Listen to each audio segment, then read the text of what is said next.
Bien-aimés dans le Seigneur, bonjour. Béni soit le nom de notre Seigneur Jésus-Christ, qui est mort à la croix pour nous, qui a exposé les principautés et le roi de ce monde. En lui, nous avons la victoire. En lui, nous avons la grandeur. Nous avons la capacité de résister au malin. Aujourd'hui, nous avons encore une journée de grâce. Le Seigneur nous met à cœur de causer un peu, de parler autour de sa parole. Sûrement, avant de commencer, nous nous laissons entre les mains du Seigneur. Prions le Seigneur. Dieu de miracles, Dieu créateur, Dieu protecteur, le Dieu qui pourvoit à nos besoins, le Dieu fidèle, le Dieu juste, le Dieu qui amène la paix, le Dieu qui enlève les cœurs de pierre et donne les cœurs humains, le Dieu qui nous pardonne et il oublie nos péchés, le Dieu qui nous aime en laissant son Fils Jésus-Christ à la croix.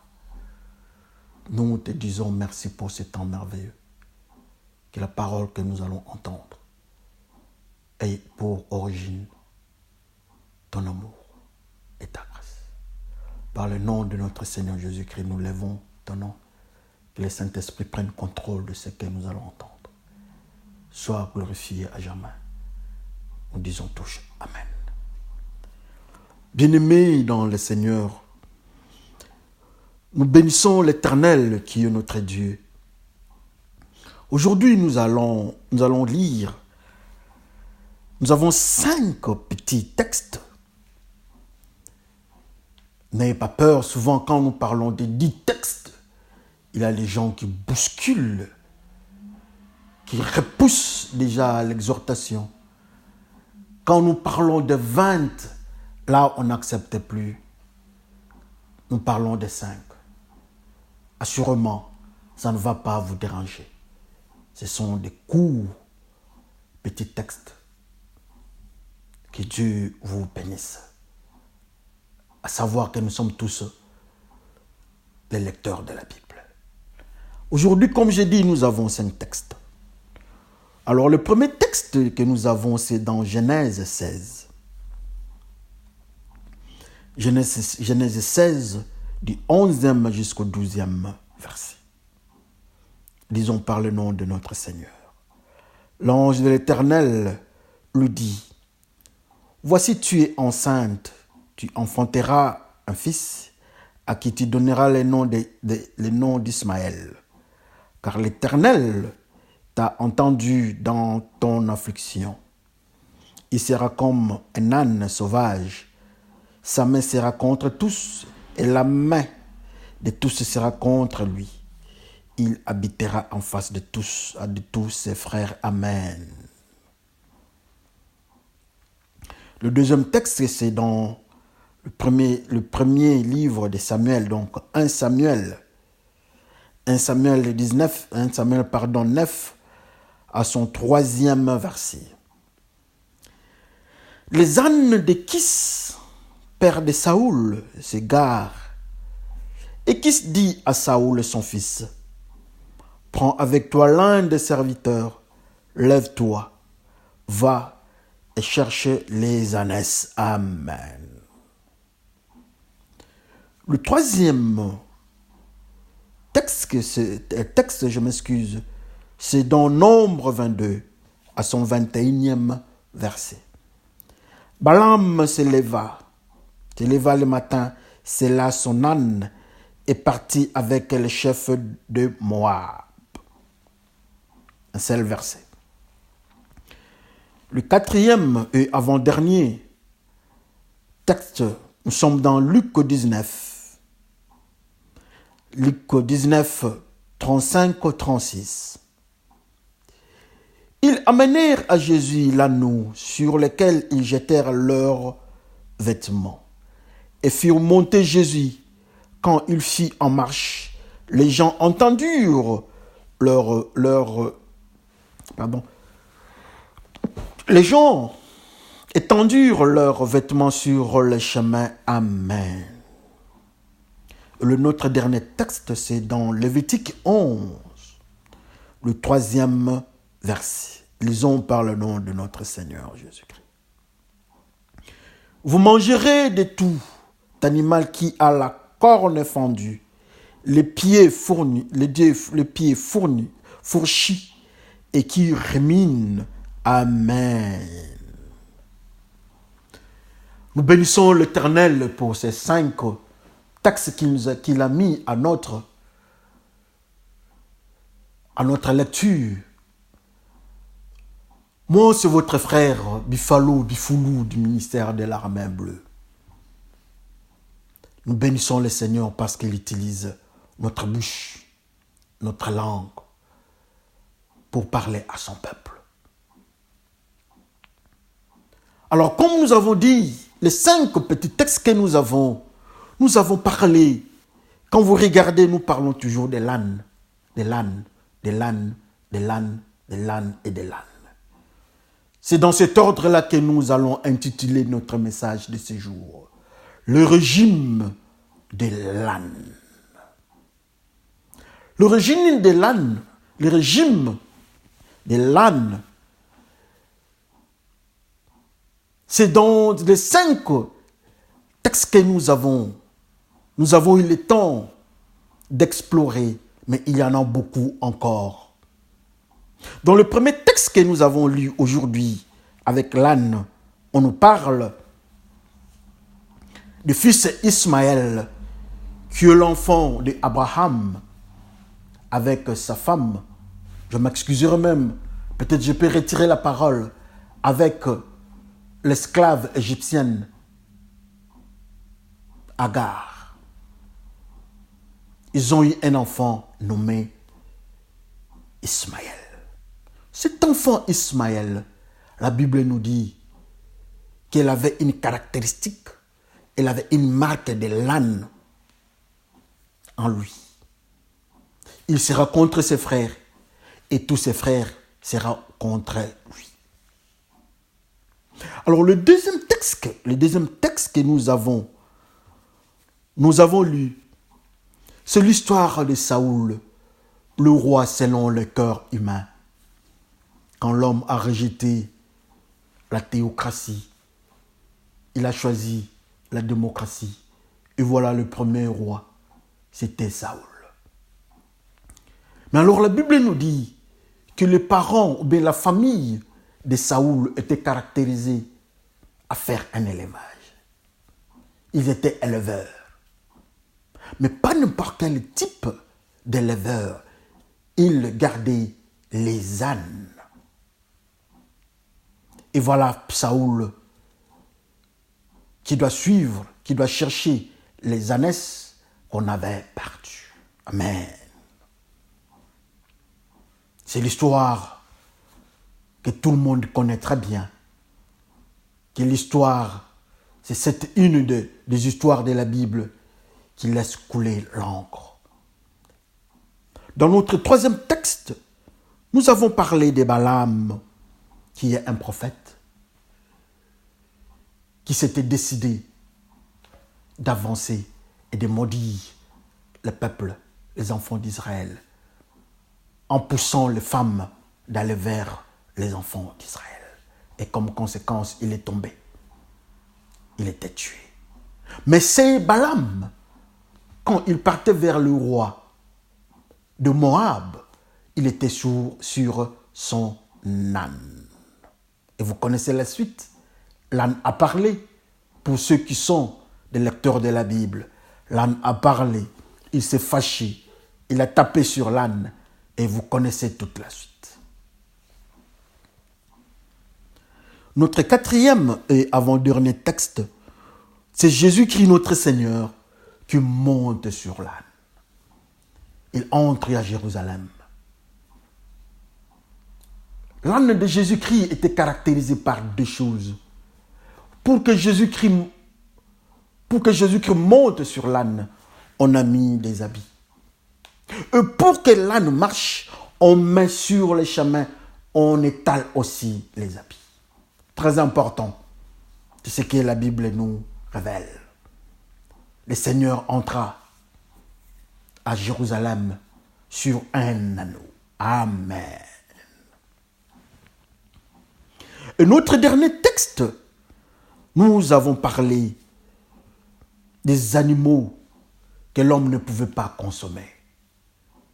Quand Dieu parle aux enfants d'Israël, des animaux impurs qu'ils pouvaient toucher et des animaux qu'ils ne pouvaient pas toucher, donc des animaux purs et impurs. Il dit, vous allez manger les animaux qui ruminent et dont les pieds sont fendus. Mais quand nous regardons l'âne a un pied qui est non fendu et l'âne ne remue pas. Donc automatiquement l'âne était dans le groupe des animaux impurs que l'homme israélien ou juif ne devait pas toucher. Loin encore, il ne pouvait pas amener ça au sacrifice. Frères et sœurs, voilà les 5 textes que nous avons eu le privilège de jeter un coup d'œil dans la Bible. Alors que Dieu nous fasse grâce de comprendre qu'est-ce qu'il est en train de nous enseigner dans cette exhortation intitulée « Le régime de l'âne ». Dans les 5 mystères que nous venons de voir, que Dieu nous fasse grâce pour comprendre. L'âne est rejeté, l'âne est un animal impur. L'enfant Ismaël, si nous pouvons comprendre, nous pouvons commencer par là et lire qu'est-ce qui est caché derrière ce que Dieu nous parle de Ismaël. L'enfant Ismaël a une logique, est venu d'une logique humaine ou la volonté d'un cœur de pierre, de la volonté humaine de Saraï, pas Sarah, mais de Saraï et Abraham, pas Abraham. Saraï se décida de toucher à l'esclave, à sa servante et de céder à son mari et le mari accepta. Malheureusement, le plan de Dieu n'était pas comme tel. Malheureusement, ça a mal tourné, avec des murmures même dans le cœur de Saraï. Et voilà, vous connaissez la suite, on repoussa l'enfant. Mais quand la femme était grosse, l'ange vient, il dira à la femme, il dira à l'Égyptienne, à la servante, Agar, il lui dit, tu auras un enfant, et cet enfant-là aura une marque d'âne. Il sera contre tous et tout le monde, tous seront contre lui. La marque de l'âne, nous avons dit que l'âne était un mystère impur au devant de Dieu, au devant des enfants d'Israël. Mais pour quelle raison cet enfant, Dieu doit le marquer avec les cachets de l'âne? Pour quelle raison Dieu doit mettre une marque d'âne sur cet enfant? Oui, pour la simple raison que l'homme et la femme ont péché. Ils n'ont pas attendu la volonté de Dieu. Ils n'ont pas choisi la volonté de Dieu. Je m'excuse. Je m'excuse. Ils n'ont pas cherché la volonté de Dieu. Ils sont partis dans leurs pensées, dans leur philosophie. Je suis un peu dérangé, je m'excuse. Ils sont partis dans leur philosophie. Ils ont choisi la volonté pour dire que la femme égyptienne pouvait donner un enfant. Et cet enfant-là sera l'héritier. Cet enfant-là sera l'héritier d'Abraham. Comme c'était la volonté du cœur de Pierre, Dieu repousse le mystère Ismaël. Et il marque ce mystère. Et ce mystère-là est Anne. Sur le plan spirituel, Ismaël n'était pas dans la logique de Dieu. Ismaël n'était pas dans la pensée des sacrifices de Dieu.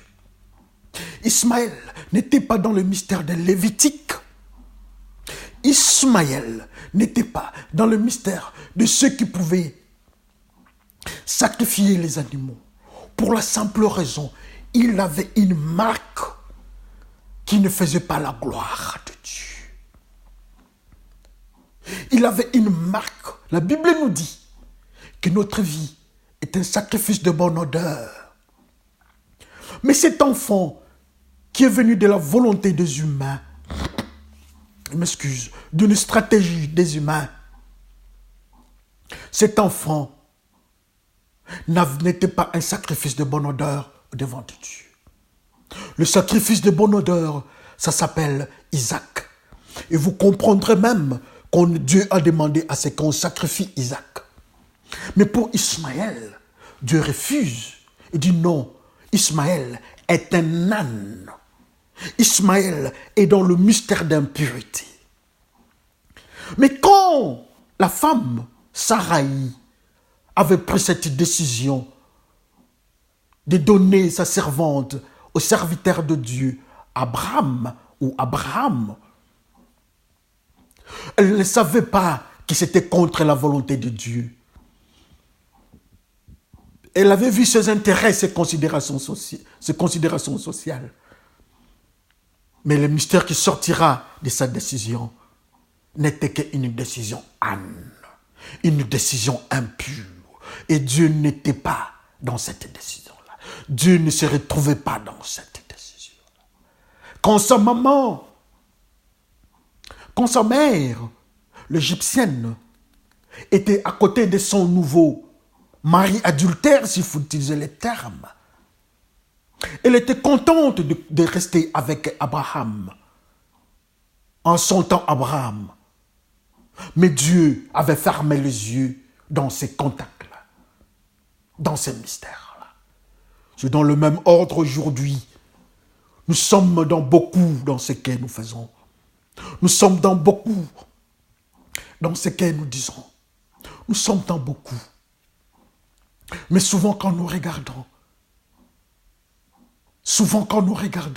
dans nos décisions, Dieu n'est pas aussi proche de nous.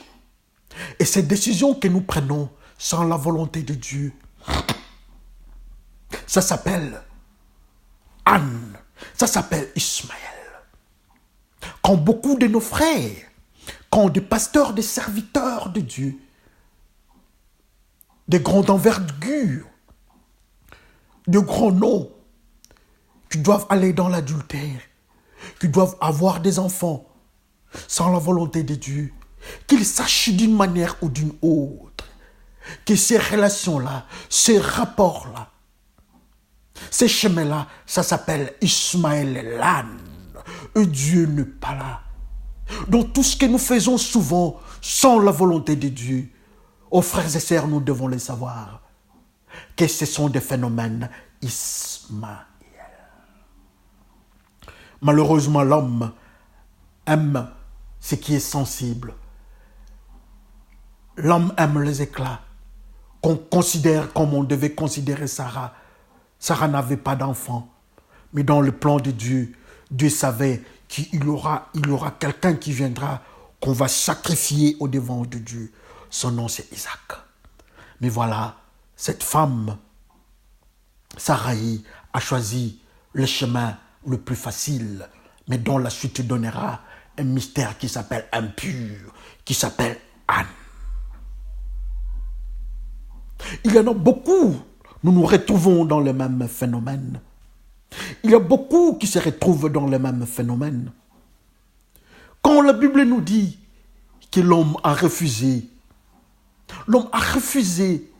la logique de Dieu, le pouvoir de Dieu. L'homme repousse qu'il soit conduit. L'homme ne veut plus qu'il soit conduit par Dieu. Dieu a dit, ok, vous allez prendre, vous allez chercher, je vais vous donner un roi. Mais dans ce cas, comme l'homme avait refusé Dieu, automatiquement l'homme est parti dans un chemin impur. L'homme rejette Dieu. Je m'excuse. Vous allez m'excuser un peu, je me rends compte que je suis un peu enrhumé, je ne sais pas qu'est-ce qui se passe, mais que Dieu nous fasse grâce. Dieu dit même à Samuel, il dit Samuel, ne te fâche pas. Ce peuple ne te rejette pas. Ce peuple rejette moi, Dieu. Comme ils ont choisi un roi, je veux leur donner un roi. Ils ont refusé moi, Dieu pur, le Dieu de la protection, le Dieu de la sainteté. Ils ont refusé la sainteté. Ils ont refusé la pureté. Alors, comme on refuse la sainteté, assurément, on doit aller vers ce qui est impur. Quand on refuse ce qui est pur, on part vers l'impur. Ils ont refusé Dieu et Dieu leur donna un roi qui s'appelle Saül. L'homme Saül est égal à l'homme selon la volonté ou le cœur des humains. L'homme a choisi Saül. Mais la caractéristique spirituelle, Dieu fait une phrase dans la vie de Saül et de sa famille. Dieu dit que dans la famille de Saül, ils étaient des éleveurs. Ils gardaient des animaux. Mais en gardant les animaux, cette famille avait un type d'animal appelé âne. Comme nous avons parlé, nous avons dit avec Ismaël que l'âne était une représentation de ce qui était impur. Pouvons-nous aussi dire que notre roi, que nous avons choisi dans le plan démocratique, sur le chemin démocratique, nous avons choisi Saül. Pouvons-nous dire que Saül était un mystère impur? Oui, Saül était un mystère impur. Il est marqué par le mystère âne. Il est marqué par l'impureté. Donc Saül ne pouvait pas être un sacrifice de bonne odeur. Quand vous regardez la vie de Saül, vous allez comprendre la suite que Saül était rejeté par Dieu. Dieu rejette Saül. Pour la simple raison d'abord que Dieu marque Saül comme un impur. Oh, le régime de l'art. Nous prenons des fois des décisions en tant que pouvoir.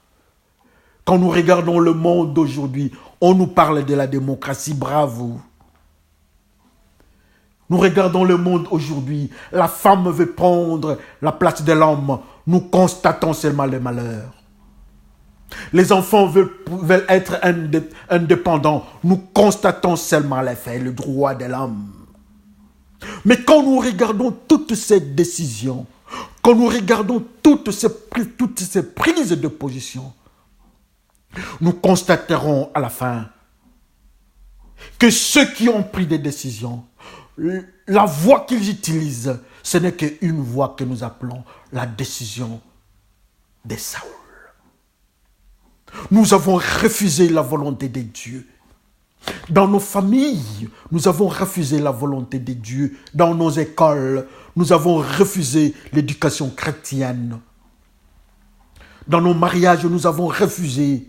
C'est la femme qui prend la place de l'homme, l'homme prend la place de la femme.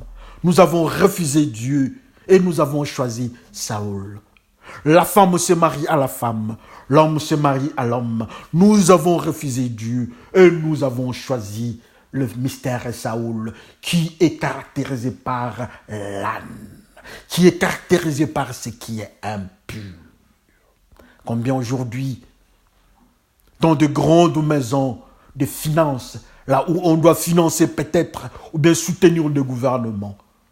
Je me souviens dans un des pays, s'il faut dire, le Malawi, on demandera. Le Malawi avait besoin d'une aide. Alors ceux qui devaient leur donner de l'argent ont obligé le peuple, le gouvernement malawite, d'accepter les principes d'homosexualité dans leur pays. De prendre le mystère Saül et mettre ça pour qu'ils aient de l'argent. Ça, c'est une influence de puissance. Saül, âne. Ce sont des puissances impures qui sont en dehors de la volonté de Dieu. Quand nous regardons dans le monde, nous voyons qu'on nous demande, on nous autorise que les filles, que nos enfants se réjouissent, qu'ils aillent dans l'adultère fornication. Et de l'autre côté, l'État signe, donne des fonds pour les avortements. Et ces avortements-là sont gratuits. Mais la Bible nous dit que les avorteurs, les fornicateurs, les adultères ne verront pas Dieu. Mais quand nous regardons tous ceux qui font cela, nous constatons qu'ils sont des responsables, ils sont des rois, ils sont des autorités politico-administratives, ils ont des décisions. Mais le chemin qui nous amène, c'est un chemin en dehors de la volonté de Dieu. Parce que ce sont des rois, Saoul, avec la marque de l'âne. Oh, le régime de l'âne. Quand nous regardons dans des églises de foi, je même suivi une fois un terme qui m'avait choqué. On dit que j'ai suivi une phrase, c'est une petite phrase, mais qui dit tout. Pour nommer, je ne sais pas nommer, ou bien pour que un cardinal soit mis en place, on utilise un terme, on dit que les papes créent les cardinals. J'ai pleuré dans mon cœur, c'est une abomination. Et dans la logique de la parole de Dieu, j'ai compris que même le pape qui accepte cette phrase-là, de créer un cardinal, ça, c'est un pouvoir Saoul. Ça, c'est un pouvoir impur, un pouvoir âne. Il n'y a que Dieu qui peut créer.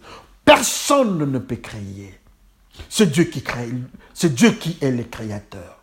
Mais comment un homme peut arriver à dire « j'ai créé un cardinal » ?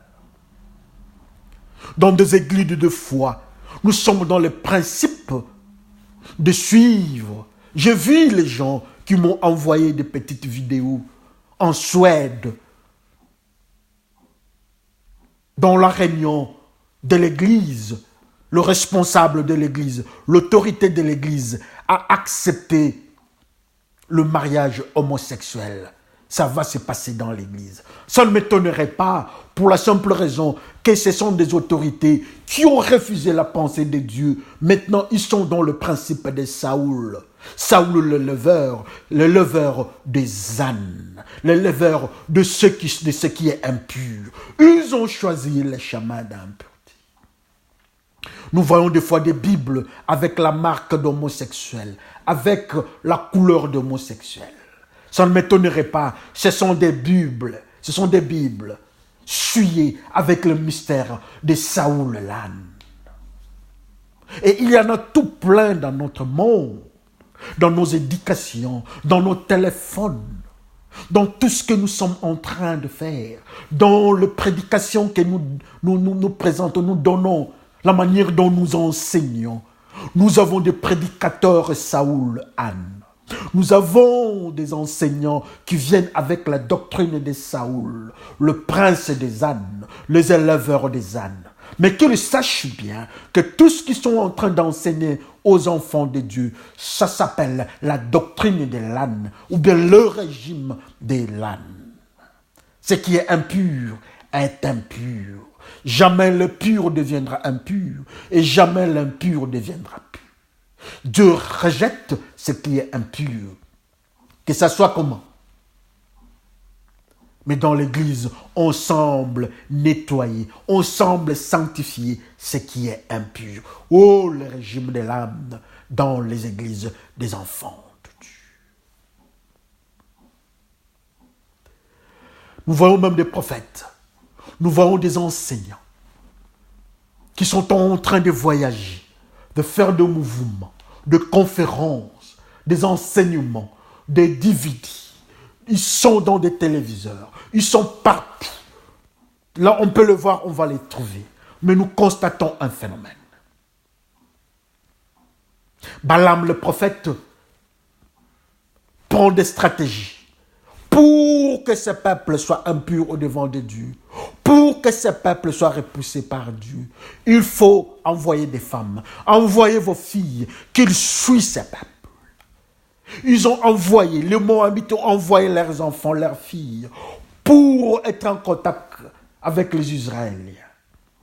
Mais quand nous regardons le mystère de Balaam, le prophète Balaam, à part mon prophète, quand nous le regardons, la Bible nous dit que Balaam était...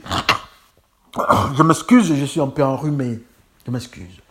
Quand nous regardons Balaam, nous constatons un phénomène, que Balaam était en contact. Il avait un contact avec l'âne. Il était sur l'âne. Il parlait avec l'âne. L'impur lui parlait. L'impur lui disait quelque chose.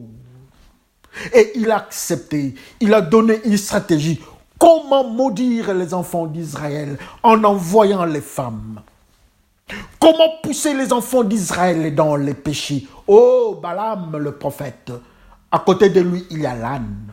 Son moyen de transport était l'âne. Il touche à l'âne. Il touche à ce qui est impur en envoyant, en poussant les enfants d'Israël dans les impuretés sexuelles pour que Dieu les quitte. Et comme conséquence, Balaam n'est pas parti très loin. Il est tombé et il est tombé.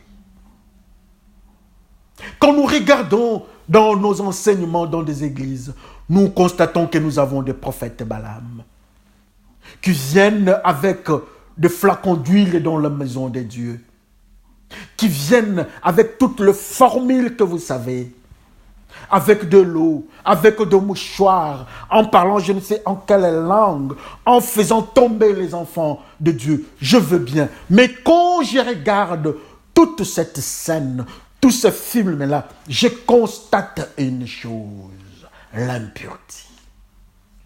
Je constate une chose, je vois les pieds de l'âne à côté de ces prophètes. Je vois la tête de l'âne à côté de ces prophètes. Je vois l'âne lui-même avec ces prophètes-là dans leurs enseignements, dans leurs églises. Je vois le mystère de l'impureté qui est marqué par l'âne, les enfants de Dieu dans la perdition. Aujourd'hui, nous ajoutons nos pensées dans la parole de Dieu. Aujourd'hui, l'argent est devenu la clé dans la maison de Dieu. Pour que Dieu vous entende, il faut donner de l'argent. Il faut avoir de l'argent. Pour que Dieu vous bénisse, pour que vous ayez l'onction de Dieu, il faut donner de l'argent. Mais quand je regarde les alentours de ces phénomènes-là, je trouve l'impureté qui est représentée par le mystère âne. Quand je regarde nos maisons de foi, nos comportements en tant que pasteur, en tant qu'ancien, femme du pasteur, enfant du pasteur, choriste, que sais-je encore, évangéliste. Quand je regarde, quand nous parlons en langue, quelque part je constate, je vois seulement l'impureté. Quand je regarde, je constate qu'il y a quelque chose qui ne va pas. Dieu a parlé à Balaam. Plusieurs fois, il a parlé à Balaam. Mais Balaam, avec son cœur humain, de la méchanceté, il a donné des stratégies pour que les enfants d'Israël soient fuyés afin que Dieu quitte sa peuple. Mais la Bible dit quelque part que Balaam était à côté de l'âne. Balaam était à côté de l'impur. Balaam était dans le mystère de l'impureté. Tout ce qu'il pouvait faire, on pouvait l'appeler pasteur. Mais dans le monde caché, Balaam était un prophète impur. Il était marqué par l'âne, comme Ismaël. Il était marqué par l'âne, comme le roi Saoul. Alors si Balaam était marqué dans ce sens-là, nous autres, comment est-ce que nous sommes marqués? Si Balaam était comme Ismaël, si Ismaël était marqué, mais alors nous autres, nous avons quel type de marque? Voilà, notre Seigneur Jésus-Christ doit entrer à Jérusalem. Jésus-Christ entre à Jérusalem, la Bible nous dit qu'il est au-dessus. Il est sur l'anneau. C'est lui-même qui demande d'aller prendre l'anneau. On amène l'anneau. La Bible nous dit que les disciples, au lieu que Jésus-Christ se mette d'abord sur l'âne, les disciples mettent leurs habits sur l'âne. Je sais que vous allez dire, mais Jésus-Christ, c'est le Fils de Dieu. Jésus-Christ, je m'excuse, Jésus-Christ est Dieu. Jésus-Christ est la parole de Dieu. Jésus-Christ est saint. Mais comment est-ce que lui, il a pris l'âne? Il est entré avec l'âne dans Jérusalem. Mais regardons la précision. Moi, j'aime une petite précision. Quand Dieu parle et il le parle très bien. On nous dit que Jésus-Christ, quand on est venu avec l'âne, avant que Jésus-Christ ne monte sur l'âne, les disciples ont mis leurs habits, le vêtement. Entre Jésus-Christ et l'âne, il n'y avait rien, il n'y avait pas de contact, il y avait les habits. Jésus-Christ n'était pas en contact avec l'âne. Si Jésus-Christ, qui est le Dieu Tout-Puissant, qui est la parole de Dieu, qui est le Fils de Dieu, refuse le contact avec l'âne, qui est le prophète de prophètes, qui est la puissance de Dieu, la parole de Dieu, évite les contacts avec l'âne qui est l'impureté. Pour quelle raison nous autres qui sommes appelés enfants de Dieu ou disciples de Jésus-Christ, pour quelle raison nous devons nous mettre en contact avec l'âne? Oh, le régime de l'âne n'est qu'un régime impur. Jésus-Christ repousse le contact avec l'âne. Je m'excuse. Jésus-Christ ne veut pas de contact. Ne touche pas à l'âne. Oui, l'âne va partir à Jérusalem. L'âne doit entrer à Jérusalem. Mais le contact avec les seigneurs de la pureté est prohibé. Jésus-Christ refuse ces contacts-là. Alors nous autres, quelle est la raison si on nous appelle enfants de Dieu? Pourquoi est-ce que nous devons accepter le chemin de ce qui est impur? Dans nos enseignements, dans nos manières de nous comporter, dans nos vies intimes, dans nos téléphones, dans nos ordinateurs, dans nos bureaux, dans la vie administrative, dans la vie des papas et maman, maman-enfant, papa-enfant, nous nous comportons comment? Est-ce que nous ne sommes pas en contact avec le régime de l'âne? Jésus-Christ lui-même refuse le contact avec l'âne. Jésus-Christ ne veut pas toucher à l'âne. Mais ceux qui étaient appelés prédicateurs, anciens, prophètes comme Balaam, ils ont touché à l'âne. Ismaël à la marque de l'âne. Saoul à la marque de l'âne. Balaam à la marque de l'âne. Mais quand ils sont venus du côté de Jésus-Christ, on a mis l'habit. On a bloqué les contacts. Jésus-Christ s'est mis sur les habits. Est-ce que nous pouvons chercher le chemin avec Jésus-Christ? Le chemin de la vérité. Le chemin de la pureté. Est-ce que nous pouvons suivre la volonté de Jésus-Christ dans le chemin de la pureté? La Bible nous dit, sans la sanctification, nul ne verra l'Éternel. La Bible nous dit, sans la sanctification, Dieu est 3 fois saint, sans la sanctification, nul ne verra l'Éternel. Aujourd'hui, Jésus-Christ est venu dans nos vies, il frappe à la porte, il nous cherche, il nous appelle. D'une manière nominée, avec nos propres noms, il nous appelle, comme il a appelé Lazare, de quitter le monde de mort, le monde impur, de venir vers la vie. Malheureusement, Lazare ne pouvait pas sortir parce qu'il avait des habits impurs, les habits des morts. Et Jésus-Christ a demandé à ce qu'on enlève ces habits de mort sur Lazare. Et Lazare a quitté la marque des impurs, a quitté la marque de l'âne pour venir vers le monde des saints, pour venir vers le monde de Jésus-Christ. Ça peut être notre jour aujourd'hui. Jésus-Christ nous appelle là où nous sommes. dans le monde de la drogue, dans le monde du mensonge, dans le monde d'adultère, dans le monde du détournement, dans le monde de tout ce que nous savons comme méchanceté de politiciens. Jésus-Christ vient nous appeler. Il nous dit de quitter comme Lazare avait quitté, de laisser le monde des impurs. Jésus-Christ frappe dans nos vies. Il dit oui, si nous étions sous la domination de Saoul, l'homme selon le cœur des humains, mais Jésus-Christ est là, il viendra avec David, l'homme selon le cœur de Dieu. Si nous étions dans le mystère d'Ismaël, sachez bien que l'amour de Dieu est toujours là. Nous serons comme l'homme du sacrifice qui s'appelle Isaac. C'est à nous de choisir.